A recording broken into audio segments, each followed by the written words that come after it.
in the name of Jesus.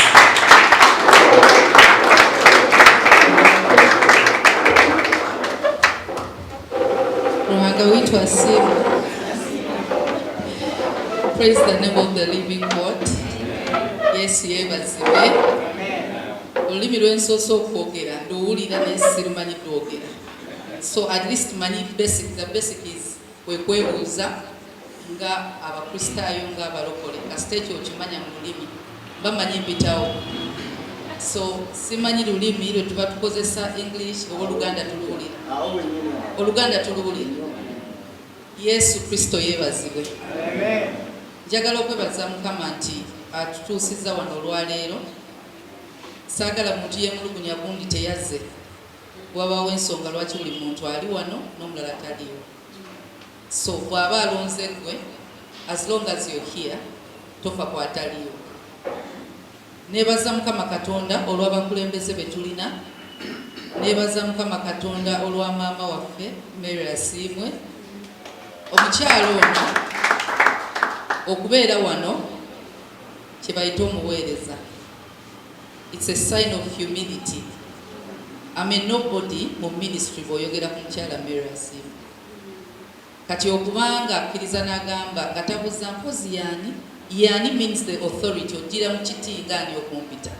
It's called humility. So nsaba tumukubireko mu ngalo. Mu gospel music abamu ennaku zino mu Kampala bagamba waliwo omuyimbi abaliko then abataliiko babayimba before us bagwako si kituufu. Singa essaawa zino tugamba nti Musumba Wire yaliko so Apostle Paul takyaliko enjiri tetugyetaaga. Yes, Katonda buli mulembe aleeta abantu to bless a generation. Tekitegeeza nti abatusooka tebalina kye bakola oba tebalina kye bakola. So Mama Mary we appreciate you. Mukama akutuweera omukisa. Ate okya blessinga bangi. So Katonda akyakuwadde obulamu because you're still a blessing. Nobwali bakututte engozeeyo ewo you still bless souls. Kyobula tukyasoma Bayibuli. Paul is no longer with us. Naye ate enjiri yagirekawo weeri. Mukama yamukozesa. So music gwe bagamba gwako ye music atali inspired by the Holy Spirit. Oyo we w'abayimbi be tuyita secular artists. But a gospel artist tali gwako generation ejja nesangawo oluyimba nerulekawo endala nerusangawo kasitoma ng'oli mu njiri. Mbadde nsaba nga sinayogera bingi Musumba asooka tuweeyo essaala tukwaniriza Musumba Bujeeri.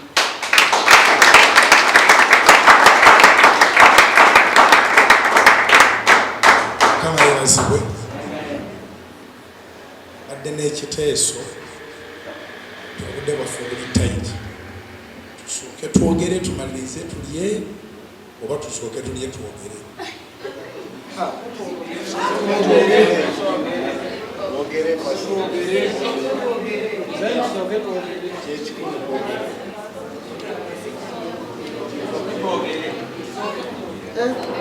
Nina ekiteeso batuleetere ku byokunywa nga bwe twogere. Then emmere nejja after. Tukkaanyaawo okusaba. Tusaba nabo basazeewo twogere banaalya oluvannyuma. Katonda affe omulungi tukwebaza olw'okukuŋŋaana kuno. Kuno kitukuŋŋaanye mu kuteesa mukyala twanjula oba mbaga ya muntu newankubadde okufiirwa naye tukuŋŋaanye ku lwa Great Commission ey'okuvuba emyoyo okuyita mu buweereza olw'okuyimba. Si ffe twagala okwogera mu kifo kino naye tukwaniriza omwoyo omutukuvu oluŋŋamye kubanga abaluŋŋamisibwa omwoyo be baana ba Katonda. Tuve wano nga tutuusiddwa tugende tukyuse ensi Kristo Yesu Mukama waffe. Njagala okurecognizinga General Haggai be bamu ku bantu era be tugamba nti Mama Mary Asiimwe tukwaniriza ssebo we bali kuweereza. Kyetugenda okwogerako olwaleero nga musumba bw'asabye twogera ku buweereza in our generation. Bwe tuba tukyali balamu then Katonda akyatuwadde omukisa okuvuba emyoyo. Omusumba yenna oba omuyimbi eyagenze ejjo talina mukisa gwe tulina nga talina mukisa nga ffe gwe tulina. So omulimu gwaffe Bayibuli egwogerako bwe tubikula Bible Mark chapter 16 verse 15 yange nagibikudde egamba, and he said to them, go into all the world and preach the gospel to every creature. He who believes and is baptized will be saved, but he who does not believe will be condemned. And these signs will follow those who believe. In my name they will cast out demons, they will speak with new tongues, they will take up serpents, and if they drink anything deadly, it will by no means hurt them. They will lay hands on the sick and they will recover. Yensonga lwaki tuli wano. Fenna yeyo mission lwaki tuweereza Mukama. Atusindise tugende tubulire enjiri. Nze siri muyimbi naye ndi muntu omu Katonda gwakozesa okubanga enjiri etuuka gyerina okutuuka mu music. Nti nze ndiwo playinga music. Ekimu ku kyenjagala ku Salt Media nti obuweereza bwange babwanguya. Sikiririza mu media kusasuza muyimbi then yawe enjiri mbanji girinye mu kkubo. Sente zisobola okufuuka stumbling block y'enjiri okugenda. Kubanga omuyimbi bw'aba tazirina then oli omu ku abo abalemesa enjiri okugenda mu maaso. Neebaza Mukama olw'ekisa kye nti musaba nnyo ndeke kubeera nga ndi omu ku abo abayimirira mu kkubo ly'enjiri. Nti tusobola okuba ne differences eziri personal naye ate bw'ojjanga omuyimbi consideringa nga muyimbi wadde tulina differences eziri personal, because bw'ojjanga omuyimbi ozenga muweereza wa Mukama tozenga muntu. Yensonga lwaki music ku Salt Media tasasulwa. Yensonga lwaki concert y'omuyimbi yonna ne bw'aba ali Kampala tebajja mu charginga. Mpozi ng'okisuusizza ate n'okifuula financial mu ngeri nti kati olina abakusasudde already. Atugeze nti kampani yazze nekusasula sente zo n'ozirya so ne bakutwala butwaza oyimbe buyimbi kyawukana. Mu Kampala tulina ba promoters. Kangeze nti kangeze Balamu asobola okujja n'agamba ngendako obukadde 10 ebisigadde bindekere gwe jangu oyimbe. Kyawukana naawe okutegeka okugenda okubanga ovuba emyoyo kakitegeeza ye ofuuse muddu we. Waliwo enjogera egamba he who pays the piper bwakusasula yasalawo kyogenda okukola. So kati awo obuweereza tuba tulabanga waliwo challenge. Awo bw'oba wasasulwa bwotyo then awo ogenda kusasula. Naye bwebanga muyimbi yategese concert gy'otegese tetugirabanga concert, tugirabanga a music crusade. So that music crusade Katonda akusindisa okube through music. The same way ng'omusumba bw'anaategeka crusade nga ye tayimba naye ng'ayogera gwe n'oyimba kye yandiyogedde. Yenjawulo. Pastor ajja n'ayogera gwe n'okiyimba.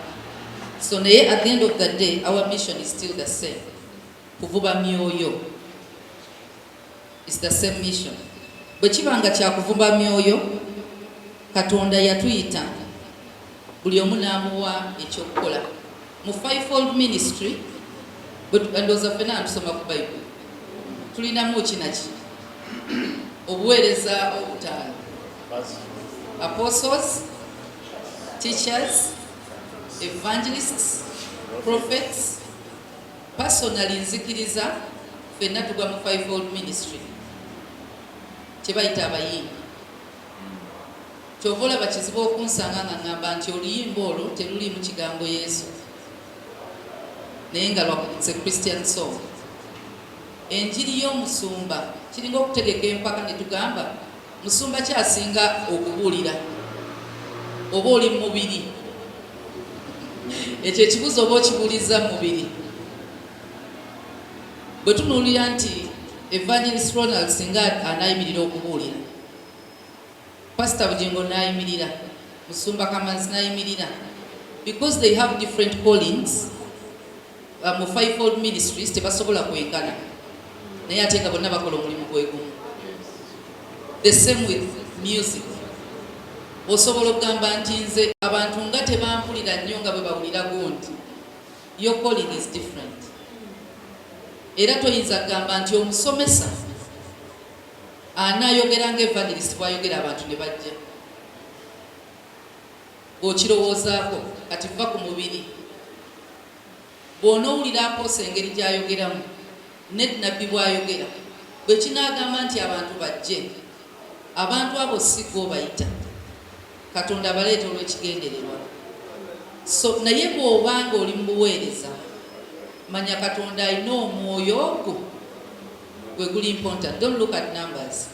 Ng'omuyimbi osobola oteeka concert ne bajja 5 be yabadde ayagala bawulire, omulala n'abawa 10 kubanga be yajja okwogera nabo gwe tebajja kuwulira. So tetuli mu competition as gospel artists. Totunuulira munno nga threat, tomutunuulira nga akulemesa, tomutunuulira nga munene, tomutunuulira nga munene. Buli omu ali called ku bantu ab'enjawulo. Then tulina ne seasons. Waliwo ebiro nga bya Dawudi. Tofuuka Sawulo, tolwana na Dawudi. Omublessinga bublessings nti okkiriza n'obeera Elisha where there is Elijah. Elisha teyalwana ne Elijah, ya blessinga ng'ebiro bya Elijah we byatuuka ebyokugenda wa Mukama waffe yayita Elisha because they alina close. So tulina okwegendereza ng'abaweereza. Ffenna tuli mu mulimu gwe gumu, tetwazze kulwana ng'ensi bw'erwana. We are supposed to unite. Ng'ensonga etugatta eryo tulina omulabo omu. Tulina enjogera egamba the enemy of my enemy is my friend. Bwe muba mulina omulabo omu mufuuka bambikwano. As gospel artists tulina unitinga nnyo, ate mulembe guno we need unity. Naye ng'atugatta si na federations. Federation osobola ogibeeramu naye singa evaawo okyasobola okukolagana n'omuyimbi. Ekitugatta kiri ekyo Kristo. Bw'aba Kristo agaanye otugatta, teri federation eritugatta, teri musumba alitugatta. Pastor Bujinga asobola okujja n'ayogera kasita kufuluma bwe tuti Pastor Bujinga addayo Kampala. Bwadde n'abasumba baffe bennyini kasita oddayo mu nju yo ng'omusumba amaze okwogera naawe ng'odda mu group ng'obabulira obubi ku muyimbi omu ng'obagamba Papa Timoris nze mumanyi mubbi mwenzi mulimba kwegamba ebi byonna nga gwabimanyi ku muganda we. Kye bayita brother and sister ye muntu gw'osanga ng'alina ekibi kyakola si nti omwagala akikole n'omubikka abalala baleke kumanya nti akikola, then you rebuke as a brother. That's gospel music. Nti the devil is going to take advantage of our disunity. Kasita tutandika okuba nga tudda mu kuyomba, ani asinga, ani akola ki, ani alina amafuta, ani atalina. Amafuta si gwagala kubanga si gwagagaba. Ateeka amafuta mu motoka yategeera nti gaweddemu. That is good. Abantu basigala balaba Sawulo nga kabaka, maaso ga Katonda yayita kyali maaso ge, n'aleeta Dawudi. So ng'abayimbi we have a mission. Mission ya kuwininga souls to Christ. Omuntu yenna gw'osanga kabe muyimbi ng'alimbaale ng'aliwa automatically afuuka muganda we. I love the Westerners. Ekintu ekimu kyensinga okwagala ku West ye brotherhood gye balina as a region. Omunyankole oba omukigo oba omutolo oba omukongo abaki bundi bujo abakonjo bw'asanga munne anywhere nga si region mwe bali, nti bw'ova mu West n'ogenda mu East n'osanga omunyankole munno tobuuza na gy'ava afuuka muganda we. Mutandikirawo okubonga. Kati lwaki eggwanga litugatta Kristo n'atatugatta? Kitegeeza ntutandise okugula. Christianity esinga eggwanga. Kristo bw'ajja ffenna tufuula baluganda katuve ku buildings mwe tuli. Tuyina house of prayer, that's a vision Katonda gy'awadde. Tuyina Holy Spirit Fire Church. Churches nyingi ezo zibanga bisenge mu nnyumba, but it's one house. We have different bedrooms. Nti bw'onokyama wali eri waliyo bedroom ya gundi, and waliyo kitchen. Those are different rooms in one house. Kati bwe tutandika okulwana, ba outsiders bo bagamba ki? Gospel artist agenda ku TV n'avuma gospel artist. Nga ki ekikuvumya munda yoganya okukkiriza nti omuntu ono Katonda amutaddeko amafuta. Katonda bw'assaako omuntu amafuta, saba nnyo omusemberere, because bw'amujjuza there is an overflow. You need to tap. Mu kifo ky'okulwana n'abasumba biri nnyo Kampala. Ba gospel artists balwana nnyo n'abasumba. Mu kifo ky'okulwana n'omusumba, get close to them, tap the anointing. Bw'osanga nga best Emily tugamba nti biro bibye, accept. Bw'otakkiriza ogenda kufa ne envy, jealousy, hatred, ebyo tebituula mu muntu ajjudde mwoyo mutukuvu. Ebyo Katonda bye yatujjamu. When you read Galatians 5:20 n'osoma fruits of the Holy Spirit, ebyo tebiriimu. Kitegeeza kati gwe mwoyo tetumanyi oba akyakulimu. Bwe tulaba, because ffe tugenda laba by your works, the fruits you bear, kye kitulaga ani ali mu ggwe. Kasita okkiriza Sitaani n'atandika okukozesa, then nawe buli omu gwe yeetaaga okubulirwa enjiri, tukusindikira omuyimbi. So yegwe gye tunagamba an empty tin making a lot of noise. You can still sing without the Holy Spirit in you. Temulira nko kamiliyoni ngayimba oluyimba lw'eddiini. They sing. Enjawulo ku naffe we are led by the Holy Spirit. Bo bayimba buyimbi. So tewetaaga kuba an empty tin, they're making a noise. So as gospel artists, ekimu ku nsonga ekituleese kwe kuba nti twejjukanya abanga mwana gwojjukiza nti you have to go to school. Abakimanyi naye yeetaaga okujjukiza. As gospel artists tuyina okwegendereza ebintu ebisatu benze observing. By God's grace maze ndooza emyaka nga 15 mu buweereza obwa media ng'ate ndi mu music. At Salt Media I'm the music manager. Nene gye nali nkolera era nali ndi mu department ya programming. Ebintu ebimu byendabye mu buweereza bwa music byendabyemu nga challenges. Ekisookera ddala abantu obutamanya eyabayita. Bw'oba tomanyi yakuyita ogenda wulira bangi. Abangi abo benjogera abasumba baffe tubajjemu, soke tubajjemu. They are called to be our leaders. They guide you. Abo tulina obbawuliriza.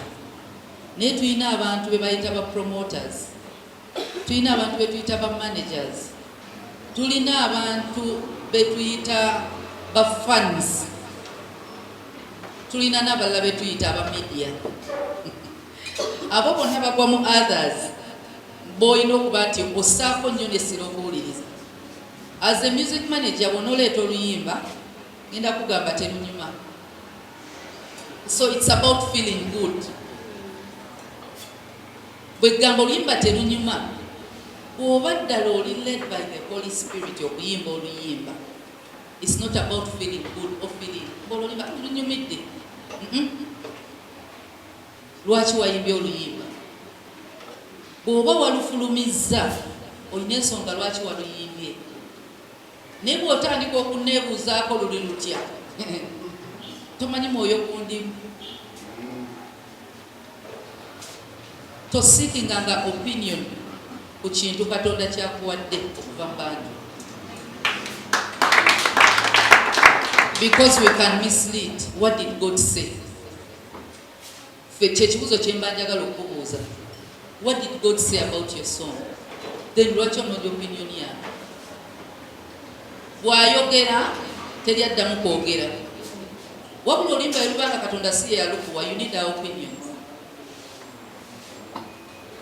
So as gospel music kyendabye nti abantu abasinga tebamanyi ani abayita. Bw'oba tomanyi ogenda kutomera. Eyakuyita gamba genda mu nsi yonna owulire enjiri. Enjiri gyakuwadde gitwala. Don't be limited by federations. Don't be limited by your tribe. Don't be limited by your style. Mbono musiku wange tebajja mutegeera Kampala ali yagamba. Tetwetaaga mutegeera. Yeetaaga kyusa myoyo. Nti tuli held up oba tulina ebintu ebitukutte nga bya region. Nti musiku wange tajja kutuuka Kampala nina okuyimba Oluganda. Ekintu ekiri e Kampala ndowooza ye no man's land. Muli buli ggwanga. Lwaki owuliriza nnyo music wa South Africa ne Nigeria? Lulimi olutegeera. Kati lwaki olowooza nti bw'onooyimba mu lulimi lwo tetugenda tegeera? Naye waliwo Katonda bawadde ekirabo ky'ennimi. Bw'oba tolina kirabo toyimba lulimi lw'otategeera. Ffe tuwulira bwe mba Muganda mpulira ensobi. Kati kiringa nze bwe nnaayimba Olunyankole muwulidde mmanyi kubuuza kyokka. Manyi kugamba Luhanga. Kati ntandika oyimba Olunyankole, Omunyankole bw'anaaluwulira era gamba ono lwaki teyabirese? Lwaki teyayimbe mu lulimi lwe? Mu Kampala tulina scarcity owa music ali mu lulimi lw'omuntu. Bonna aboogera Oluzungu balina cultures gye bava, balina mawanga mwe bava. Nti Katonda lwaki gwe yakuteekamu eyo region nga lwe lulimi lw'omanyi? Those are the people you're going to minister to. Abatalumanyi tobeesibaako. Bw'oba omanyi lukonjo lw'oba oyimba togenda mu ssomero kuyiga Luganda. Time gy'omala ne ssente ng'oteekamu okuyiga Oluganda ze ssente eza production. Katonda ayinza okuba nga yakuyita for a community eya language. Bayise nga basukka community emu ayina era bw'abagulirawo enzigi to sing in another language. So tulina okumanya challenge emu gyegambye nti calling. Ensonga ey'okwiba giyita humility. Obwetowaze butono mu gospel music banene okusinga abasumba baabwe. They feel they are so important tebeetaaga leadership. Omwana bw'amera ebirevu mu nju tafuuka taata. Kyova olaba abamu balwana to become. Waliwo abali called by the way genuinely nga Katonda abayise basumba ng'ate ayimba nga muyimbi era musumba. Naye waliwo gw'olaba nga just ayagala yeevuge nti yali tayagala any authority above him ng'eri human n'agamba I can be my own pastor. Ng'omulaba bw'ayimba ali gifted wadde mu kubuulira enjiri era ajja kwesanga nga kitu kyalina kuyimba. So ekibuuzo kiri nti are you humble okuweereza nga oli kyetuyita kankose language gye eriwo ng'oli munene ng'abantu bwe bagamba naye ng'olina pasita nga pasita bw'akuyita nti katulina service omugamba mbadde nina embaga gye ngenda okuweereza. Musumba siriwo weeks mwezi ebiri overnight mpozi yaddi kati gwabuuza azin be balina church yalina okufitinga mu programu yo. You no longer fit in the church's program. Kati omusumba alina okubuuza mpozi diri oli free?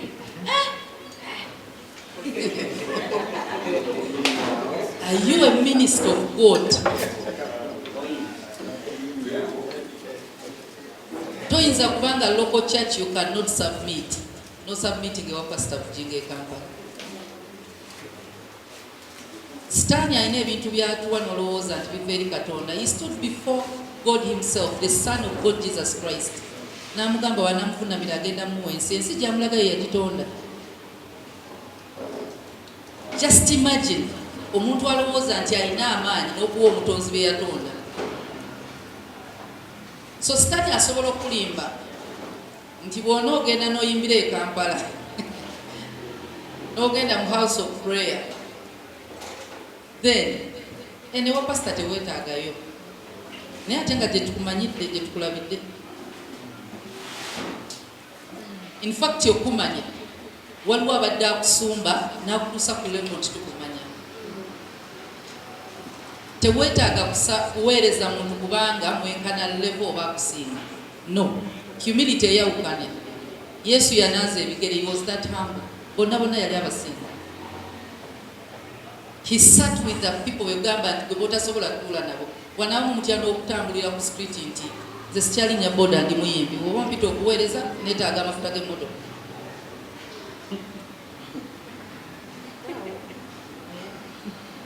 Omuyimbi sikyalya Rolex. Who said so? Tebakyandaba mwezi ow'hoteeri. Sisula mu hoteeri bwe mba ndi Kampala nga munjagala nina sula mu Serena. Okyali muweereza. Sisobola kutambulawo. Naye bannange bampise ku Holy Spirit Fire Church. Bannange boda yakandabe ya 15 ate 15 nzeetaaga okusala enviiri. Ki ekijja before the other? Priority ye eriwa? So humility kyekintu ekimu ekibuzeewo. N'ekirala waliwo challenge gye bayita ambition. We are supposed to be ambitious. Ng'abalokole ensi yagitwa have dominion. Ne waliwo omuntu gwe bagamba ali too ambitious. They are ready to do anything for fame, not for ministry. Singa bamugamba nti kamiliyoni akuyita ogenda yimba ku concert ye yewola sente n'agamba bannanga omumpe yewola n'ayingira amabanja n'akula engoye n'akola buli kimu neyeteeka mu transport n'agenda n'atuula kamiliyoni ng'agenda muyimbisa ku ssaawa 10 ez'emisana n'agenda ssaawa 2 ng'ali ku stage ali ku kituuti awo kumpi just in case nga bampita nina okubanga wendi kati ate kulokole muno bw'aba alina event n'akuyita akugambye ogenda yimba 2 zennyini z'otuuka n'obagamba obudde nga bugenda mwangambye kuyimba ku ssaawa 2 n'okkiriza omuntu atalina mafuta go omuntu atali mwana wa Katonda okufuga. Once you submit to them oba obalaze ekisooka Katonda affe g'oba omanyidde omuteeko otya wansi wa sitaani kubanga bali emyoyo gibali mu mirala. It's not the Holy Spirit. So nti tukkiriza nti okubeera nga fame esukka mu kuvuba oba esinga okuvuba emyoyo. About fame kwe kubanga omuntu ayagala yebake ne producer akola oluyimba. Ye muntu okwagala okuba nti alina okukola buli kimu to get there.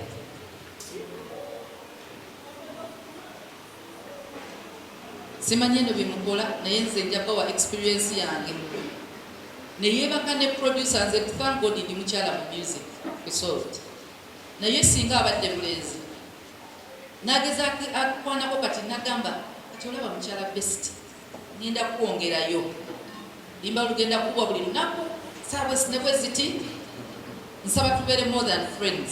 Obimanyi bino kati n'otunulira promotion n'okkiriza Katonda omwegaane. Now denouncing God is not standing here and saying kati sitakkiriza Kristo n'ebikolwa biraga nti omwegaane.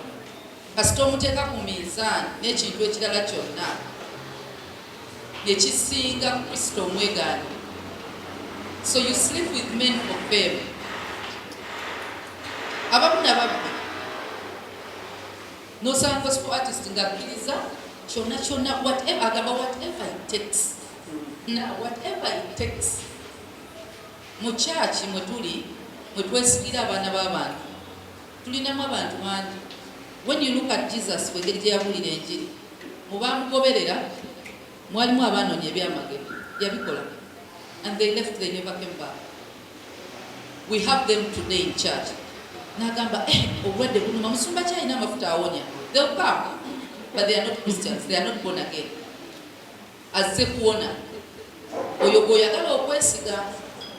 Tulina anoonya omulimu ng'agamba nina kusanga mu church, asobola okubeera ng'ali mu soul. Ffe tulina abalokole n'abatali, naye ne be tuyita abalokole, ebikolwa bye bitulaga si balokole, baliwo kubanga bakola na musumba, so they act like omanyi omusege mugibali eno. So mu bantu abagoberera Kristo mwalimu abanoonya ebyamagero, mwalimu abali basala abanoonya emisango. The Pharisees and Sadducees were not following Christ or anything else okujjako okunoonya musango. Mistake that because but they were with him. We have them in church today. Atula mu church ng'omulimu gwe criticizing nga nemusongola leero byagulidde tebizze tebikoze. Olina recording nga musumba kyanakola mistake at posting. Baliwo ne Yesu. Now those are the people you're trusting with your calling nti are promoted. Oli yasekola sente. Judas Yesu yamuyita. Nze ninayo lesson ku Judas. Lesson gye nina nti Katonda asobola okuyita naye n'okyuzinga okumubetrayinga n'okuwa. So yatandika muyite mu nkomerero yali betrayal. So naawe osobola okulaba abantu ogamba naye oli aludde mu buweereza, ani agambye okulwamu kwe kusigala nga bulokole? So I'll come and tell you, maze 13 years, 15 years, 20 years in music, you have to listen to me. Am I still a born again Christian with all that experience? Kati bw'oba Katonda akuyise n'akuwa oluyimba, n'akuwa ennyimba, n'akuwa obuweereza, trust no one. Trust no one with your calling. Kubanga Sitani alina capacity eyita mu buli omu. Jesus' favorite was Peter. Ne Sitani yamwogereramu. Tukeme emyoyo. You need to ask God for the spirit of discernment. Nti ono kyayogera ddala kya Katonda or it's the devil speaking. Christ knew, era yagamba, get behind me Satan, not Peter. So he knew it wasn't Peter, it was the devil. So tulina okuba abalokole, but tulina okudisaaninga. Okay, ngenda kuweereza badde ngamba ngende yonna mbuulira enjiri, naye ate toli mbuzi. Pray to God about it. Muge Mukama, bambise wano okubuulira enjiri. Is it your will? Kubanga asobola okumanya nti awo bw'ona ogendawo, bw'aba omukyala Mary asiimu ayimiridde ku kituuti ekimu, tekitegeeza nti nawe okisobola. Elijah yalina obusobozi obufeesinga Jezebel, tekitegeeza nti yohana Elijah. Ebituuti ebimu si byaffe. So you need to ask God. Nti bagamba oyo nabbi wa bulimba, naye ng'omulokole gundi yagenzeyo, it doesn't mean you can stand. Waliwo abantu abamu nga tukyali bato, abamu nga tuli empty spiritually, tosobola kugenda wantu wali mizimu nga tojjudde n'ogigoba giyingira buyingizi gwe. Eyagenda akatugenda olaba yowaasi. So you need to ask God. Challenge endala, ambition wano mulimu sente. We are going to talk about copyright. Then endala problem is unity. Tujogeddeko. Eka facilitation. Nchikiriza. Naye kibalekere ne Katonda. Katonda asobola okusindika abantu nga togenze kimayo facilitation, ng'ogenze kimayo connection. It's possible. Nga togenze kimayo sente, naye sente bwe zikublindinga, ng'ozze osaba buli lunaku Mukama ampa connection, Mukama njagala breakthrough, njagala ennyimba zino zitambule zikuba emyoyo, ng'omuntu alina ozzongerayo ali mu kifo awatali sente. God is not in space. Ali awali ettaka, you have to dig. Nti ogenda kusweatinga the whole day to get the gold. Waliwo process ng'olina okukkiriza nti sente si ye buli kimu when it comes to ministry. Yes, you need it for transport, okwambala, production. Abe batugamba nti ennyimba ffe tuzimbisa bwereere. Ekibuzo kiri nti nze nakuyita. Because when God calls, He will empower and He will sustain. Bw'aba Katonda aganye okusustaininga, olabika weeyita. There are people who are in music, nga Katonda tamutumangayo. naye ng'agamba kyekiriko ndi mulokole lwaki siyimba eddoboozi ndiwuliramu deise buli ayogera asobola okuyimba naye bw'ayita omuntu he empowers them financially. Ogenda olaba nga omuntu akwadde 5,000 nga transport weetaaga ogenda olaba it's because tetukitwalanga priority. Our ministry has never been priority. Other things are priority. Nti osobola okweraliikirira okusiba enviiri sente z'olina nga za kusiba nviiri than zikozesa transport. Waliwo omuyimbi nga bw'ayimirira okuyimba teri atunulira na nviiri ze. In church it's not about this. Omuntu awulira olimba n'abeera kati endabikayo tagiriiko osobola okujja nga wenna olabika bulungi ng'oli empty. Yusinga buli muntu n'ayimirira bw'ali nabagamba ayimba bulungi oyimba bulungi naye tolina gw'okutteko. You have the voice naye tokyalina mafuta gavuba mwoyo.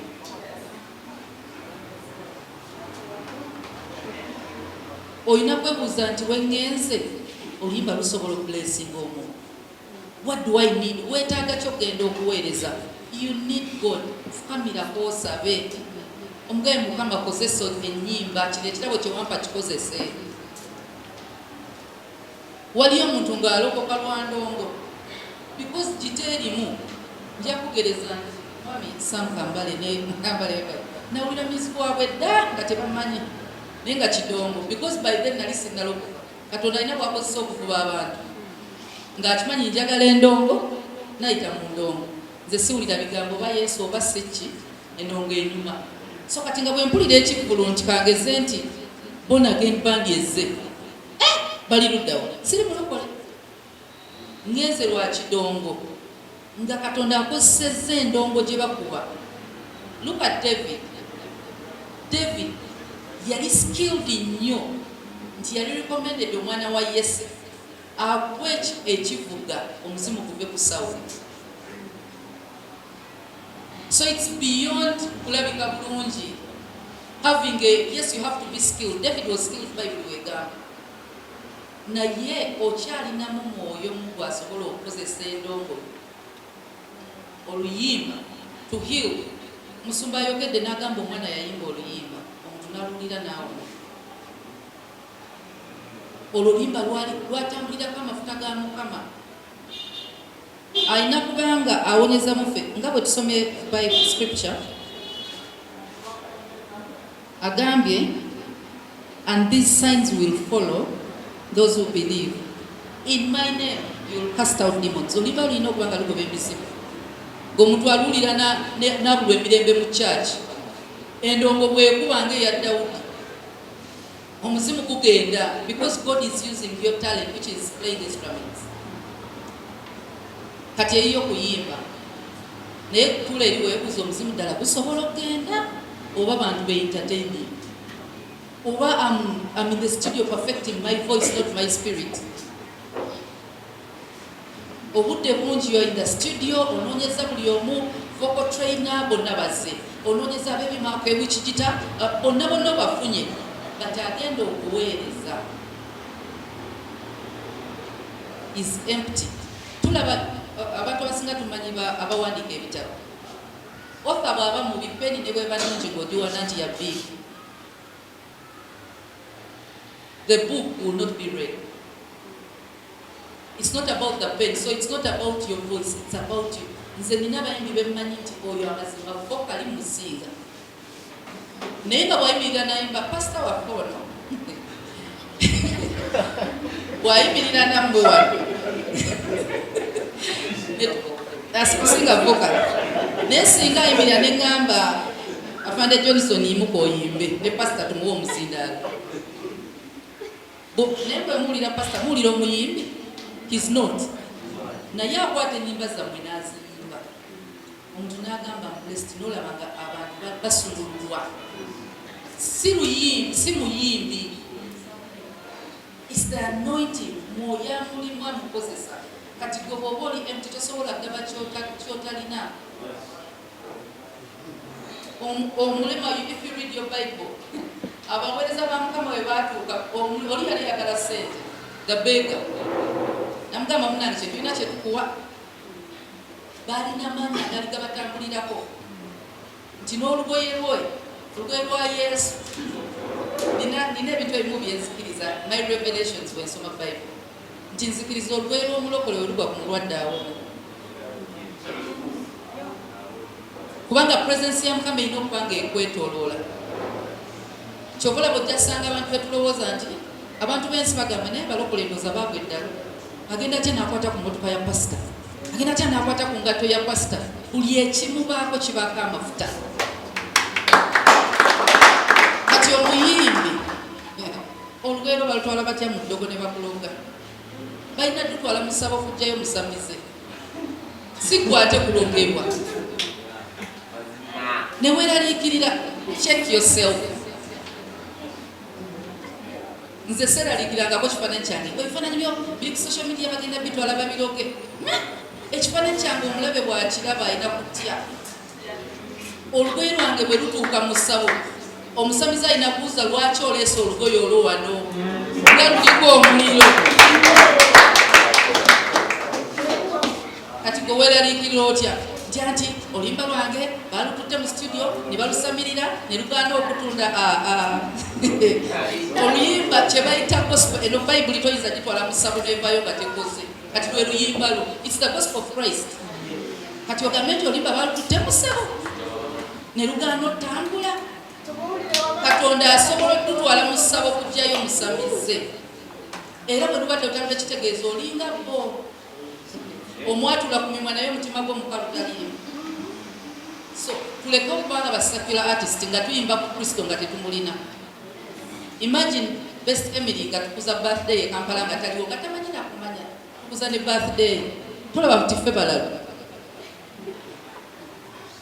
nze emimbi wa secular ayimba gospel mulalu naye Katonda asobola okukozesa endogoyi neeyogera n'ekikiriza nti ayimbe kubanga mu ye kitonde kye embala yekyalimu wadde amwegaana now as a gospel artist waliwo ebintu ebimu byolina okumanya are you still doing God's will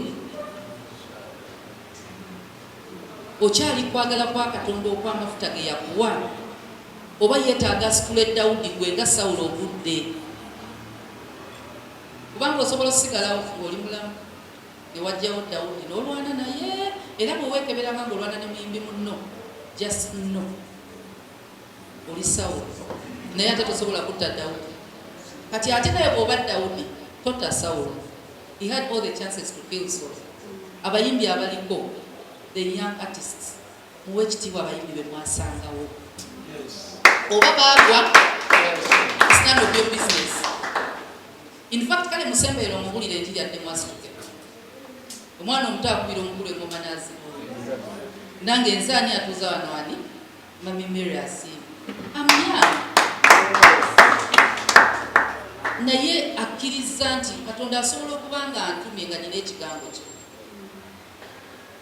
naye talina kubeerawo bw'ontunuulira sirina kye nnyinza muwa kati kwe Katonda asobola okuleeta mu generation eno oyogere n'ekoloboozi eyakuwa si mukuba as a church tulekerawo okukasuka amayinja throwing stones okutta we are supposed to win souls not to kick them out of church kati omuyimbi aliko abayimbi abato katisagala gamba aliko abayimbi abato abakajja it's not upcoming that wasn't upcoming he came when he came he was king so no upcoming sikagala kikozesa nnyo omuyimbi kubanga bw'oba upcoming bw'oba ozze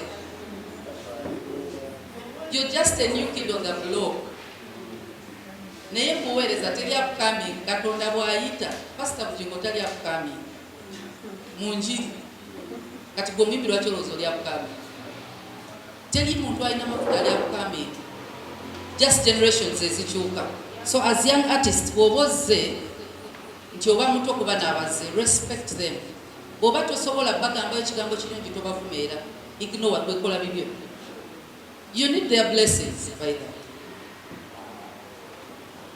waliwo amakubo ge bayitamu tonna gayitamu baleke oyinza kubanga ennyimba ze zaabwe teziblessinga maybe God has a word for you through them let them be amafuta ga respecting ag'omuyimbi ate teyaggwako bugwi season, it's your seaon. So bw'obanga season ya matooke toyinza gamba nze siriddamu kulya kawunga because matooke ge galiwo. Season ya kasooli egenda kujja.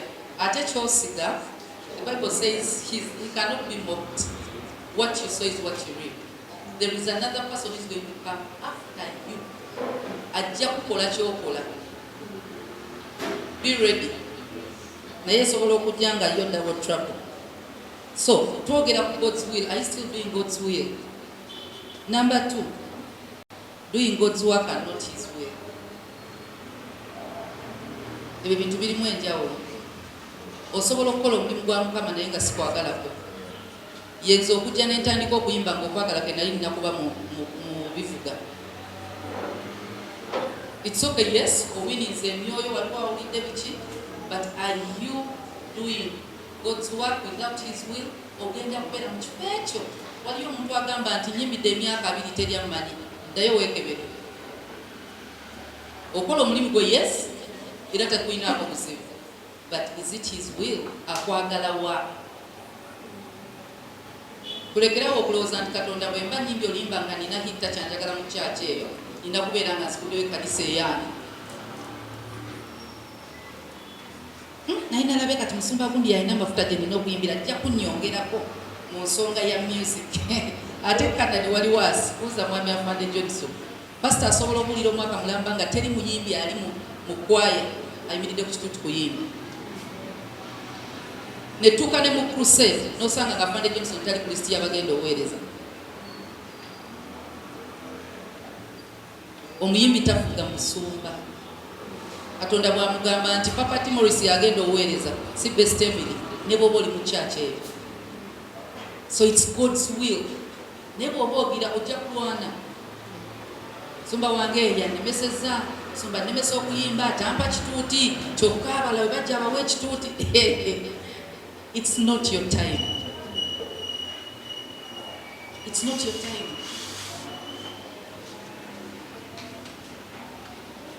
Kiringa okulwanira kangereze nti n'olwanira emmeeza gye bakoze ng'ewaka wasimba fayini. Alinde ebiro bituuke. Fayini akule avemu omuti osalemu emmeeza z'oyagala. So as an artist, are you just doing his work? Nti w'olabira nti okola mulimu si kuyitibwa. Kwe kubanga buli kimu ekikyo kiriko obukwakulizo, nze okuyimbawo ninakola bwenti, nze okola bwenti nina okukola bwenti. Waliwo ekijjirako, then oyagala genda na mulembe. Do not be conformed to the standards of the world. Now that's another challenge we have as gospel artists. How? Abayimbi ba gospel tulina ekintu ekyagala otwambala tulwane nakyo. Tulwane nakyo. Nti tutandise okubeera nga secular music is taking over gospel music. Not the other way around. Kenya yalinga ekuse nga gospel yali waggulu nga secular wansi. Ne batandika batya nti kasita otandika omuyimbi wa gospel okwegomba beat ya secular, you're bringing secular into gospel. Why? Oyagala fame. Producer kitongo kye ekiriko ekiriko bagenda kuwa ekiriko nga kya sitaani omulembe gwasitula ababe. Kati gwofa ku kidongo kiriko ntera mu kidongo kyonna okyolina ekyamaanyi nga kisobola okukuba mukwano.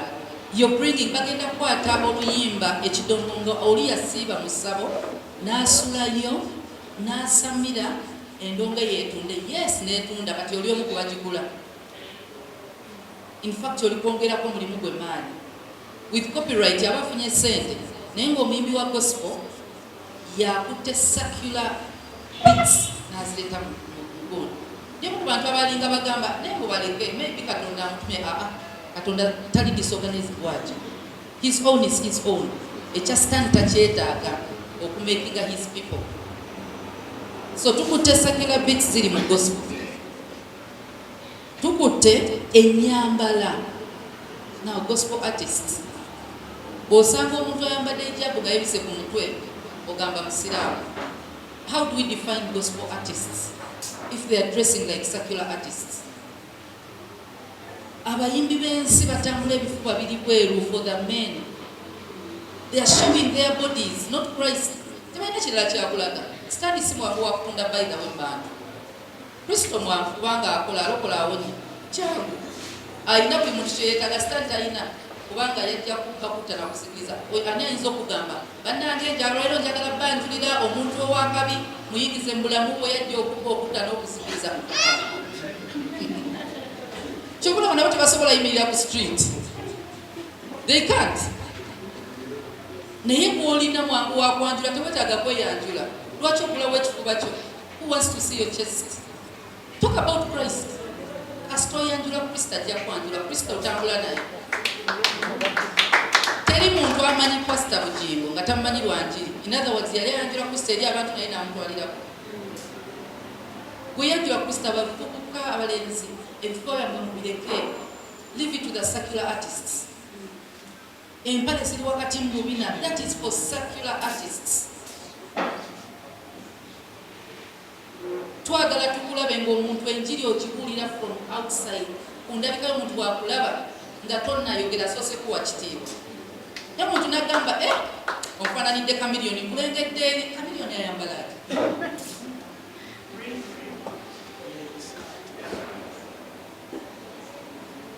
Kamiliyoni ayambala atya.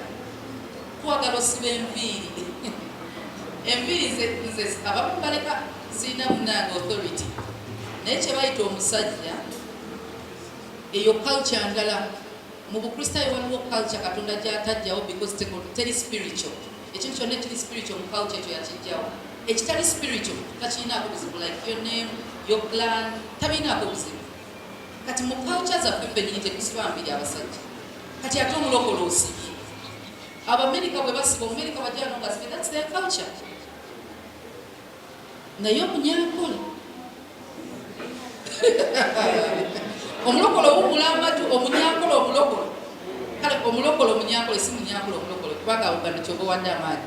But omulokole ng'ate munyankole. Awummula amatu biri. Asiba enviiri. Like tatu mbu Katonda tatunulira bw'oba wajja mu church ng'obirina. It's okay. Naye ng'obijja mu church kitegeeza weegomba nsi ng'oli eno. So look Christian or Christ-like. Present yourself ng'omuntu eyakyusibwa. Bw'oba okyafugibwa mu mubiri, you do everything and anything the flesh tells you to do. Ojja kwambala ng'omubiri bwe gugamba, naye mwoyo bw'atandika okwogera, he will change you from inside out. Twagala tukulabe nti ebikolwa byakyuka naye ennyambala eno ekyabulamu. Now as a gospel artist, your preachers or your pastors, muli basumba, muli babulizi banjiri, muli bannabbi. Nze ndi muntu awuliza music naye nze nagamba ngenda kukolayo awards zange endala. Si bino mu best artist ng'okigereza kwani. Kuwani best artist. Ebyo tubirekere ensi. Tulina different callings. Evangelist tayimbanga apostle.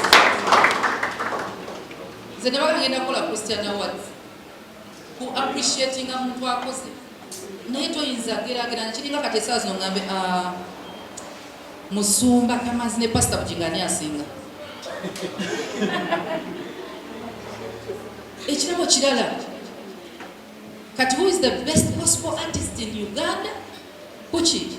Nze nabagamba bali confused balina okwawula ebigambo most popular gospel artist and the best gospel artist.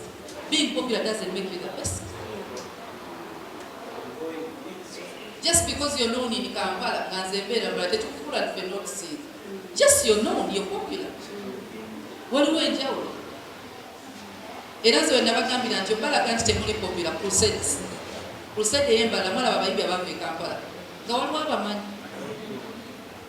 Gye mulowooza nti tebabamanyi. N'ab'e Kampala teri abamanyi. Tenabagala mukulume boda za Buganda mugenda mu country. Mujja kwekyenga mulawo bamukyali best gospel artists. They came here wanekacheeka nga bayimba nga buli muntu ali bwati nabe baani bano like they were strangers. Nawe bw'olinga oli e Kampala era singa nkujja wano olaba Mami Mary Asimwe tumumanyi mutwale egundi busiya atono yaani ayimba biki bibyo afudde wane bannange lwaki batuleetedde omuyimbi gwe tutamanyi onoofuna omuyimbi gwe gwolowooza omubi nga wa regioni yaabwe nga bakuba enduulu. So mu central Buganda mulimu abayimbi nga bali popular lulinga lulimi nti Oluganda lwangu nnyo lwakutuka buli omu kubanga mubiwulira mwenna naye because ffe tetuwulira byangu tekitegeeza nti temuli bakabi. Mu zone buli omu alina waali olyo toli Kristo nti weetaaga ensi yonna okutegeera you're not Christ. Ewetaaga nakutambuza buli wamu ajja kutambuza akuteeke woolina okuwulirira enki wajja okuteeka. So as mbadde njogera ku nsonga ya secular music ennyambala for the ladies, please kasita omubiri gwobanga okyagufrontinga tukulabe vidiyo yo nina okwambala bwenti vidiyo bandabe okyali in the flesh. Don't dress like Shiba. Gwe lwakuba tolaze empale naye olugoye lwoyambadde nga lukutte nze ninga musiraamu olugoye bwe lukwata bwe luti ennyo toli mu mini but you're revealing your body, you're fronting your body instead of fronting Christ. Abantu bagenda falling in love with your body before the music that comes out of you. Kati ekizibu ekikirimu kyekino bagenda tutandika okulaba nga sex object. Ekitiibwa buli omu ayagala afune ennamba yo si lwanjiri bannange omuyimbi oyo ayina